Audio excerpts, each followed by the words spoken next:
जहां चीन में एक के बाद एक अब प्रकृति का कहर टूट पड़ा है। भीषण भूकंप, जानेंगे चीन में क्या हुआ है। तो वहीं दूसरी तरफ इजराइल को लेकर डॉक्टर एस जयशंकर ने अब ये क्या बोल दिया और कौन सा सच सामने लाकर रख दिया है। जानेंगे क्या कुछ चल रहा है जियोपॉलिटिक्स में। आइए जानते हैं इन खबरों को विस्तार से। भारत के विदेश मंत्री डॉक्टर एस जयशंकर अपने बेबाक बोलने के अंदाज के लिए जाने जाते हैं और डॉक्टर एस जयशंकर ने आज बहुत बड़ा खुलासा किया है और इस खुलासे को दुनिया के सामने भी रख दिया है। इजराइल टेक्नोलॉजी की दुनिया का बादशाह है और अगर भारत ने पहले से ही इजराइल के साथ मजबूत संबंध बनाए होते तो भारतीय डिफेंस सेक्टर के साथ साथ वाटर मैनेजमेंट, कृषि क्षेत्र में भारी फायदा हुआ रहता। लेकिन भारतीय राजनीति में हमेशा से वोट बैंक हावी रहा,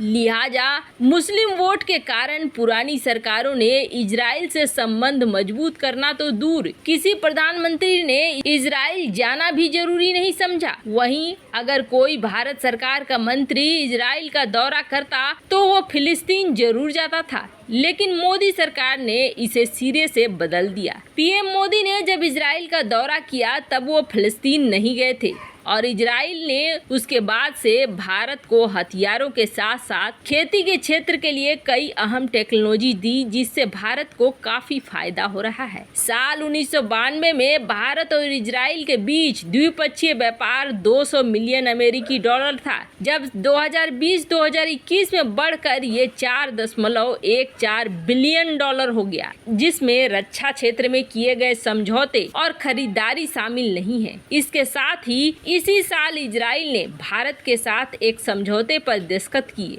जिसमें उल्लेख था कि रक्षा टेक्नोलॉजी के क्षेत्र में इजराइल मेक इन इंडिया के तहत काम करेगा, जिससे आने वाले वक्त में भारत को जबरदस्त फायदा होने वाला है, क्योंकि इससे भारत के पास टेक्नोलॉजी आएगी। इसके साथ ही भारत इजराइल से सैन्य उपकरणों की खरीदारी करने वाला सबसे बड़ा खरीदार बन गया और अब रूस दूसरे नंबर पर आ गया है। इतना ही नहीं, इजराइल ने भारत को चीन और पाकिस्तान को काउंटर करने के लिए काफी घातक हथियार दिए, जिसमें सीमा की सुरक्षा काफी मजबूत हुई है। पिछले कुछ सालों में इजराइल ने भारत को फाल्कन अवाक्स, Heron, Searcher 2, Harop drone, Barak anti missile defence system, Spyder quick reaction anti aircraft missile, ये सारी चीजें दी है। इसके साथ ही इजराइल ने भारत को पिन पॉइंट टारगेट को हिट करने वाली मिसाइलें और कई अलग अलग तरह की युद्ध सामग्रियां सौंपी है, जिनमें पाइथन, डर्बी हवा से हवा में मार करने वाली मिसाइलें और क्रिस्टल मेजर बम भी है। इसके अलावा भी भारत ने यूएई के साथ मिलकर इजराइल के साथ एक अलग तरह का गठबंधन किया है, जिसका मकसद व्यापार के नए स्रोतों को तलाश करना है।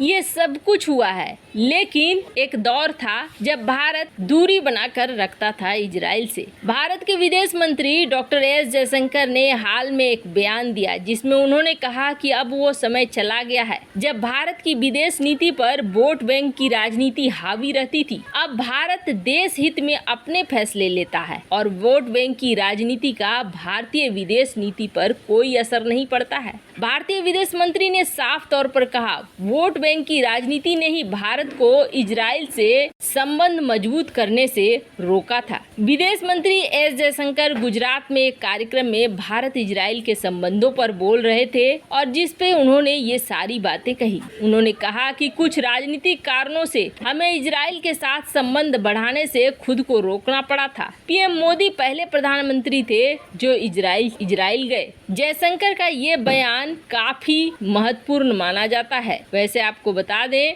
जयशंकर ने एक किताब लिखी है, the India way, strategy for an uncertain world. इसके गुजराती ट्रांसलेट का ये विमोचन कर रहे थे। उसके बाद इन्होंने इन बातों को कहा। विदेश मंत्री ने प्रधानमंत्री नरेंद्र मोदी सरकार की सराहना करते हुए कहा कि मैं उस व्यक्ति से ईर्ष्या जरूर करूंगा जो 2047 में भारत का विदेश मंत्री होगा क्योंकि उस समय भी भारत एक विकसित देश बन चुका होगा। खैर, जो उन्होंने कहा वो बिल्कुल सच था। वहीं दूसरी तरफ पड़ोसी चीन का भी बुरा हाल है। ऐसा लगता है जैसे प्रकृति भी अब चीन के साथ एक के बाद एक कहर ढा रही है और अपना बदला पूरा कर रही है। प्रकृति अपना पूरा गुस्सा निकाल रही है चीन के ऊपर। हुआ क्या है, एक तो चीन ने पहले बाढ़ झेला और बाढ़ की वजह से उसके कई फैक्ट्रियां, कई औद्योगिक जगहें बंद रही। कोयले के खदानों में पानी भर गया,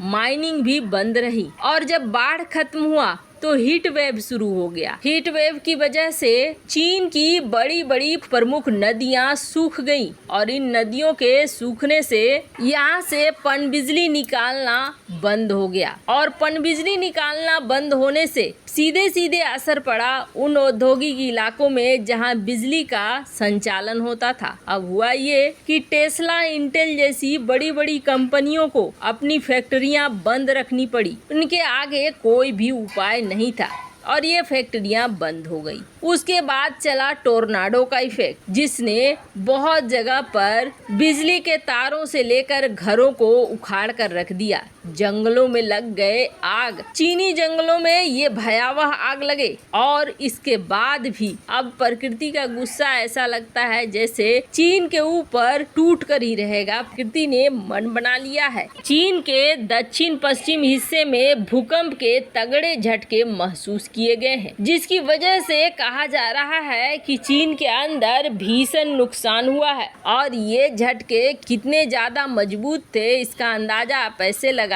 अफगानिस्तान में इसी तरह के झटके को 2 महीने पहले महसूस किया गया था, जिसमें सैकड़ों लोगों की मौत हो गई थी। चाइना अर्थक्वेक नेटवर्क सेंटर का कहना है कि सोमवार दोपहर में चीन के सिजुआन प्रांत के पश्चिम में एक पहाड़ी इलाके में 6.8 तीव्रता वाला भूकंप आया है। भूकंप का केंद्र लुंडिंग शहर में 16 किलोमीटर की गहराई पर है। सेंटर ने कहा है कि सिचुआन की राजधानी चेंगडू से लगभग 180 किलोमीटर दूर है। दक्षिण पश्चिम में भूकंप के तेज झटके महसूस किए गए हैं। चांगसा, जियान जैसे दूर के क्षेत्रों में रहने वाले लोगों ने भी ये चीजें महसूस किया है और घर हिलने लगे, जिसके बाद लोग घरों से बाहर आ गए। और इसके बाद ऐसा नहीं है कि एक भूकंप आकर रुक गया। एक भूकंप के बाद फिर दूसरा भूकंप यान शहर में आया है। वो 4.2 तीव्रता वाली भूकंप आया है। आपको बता दें, इससे पहले 2013 में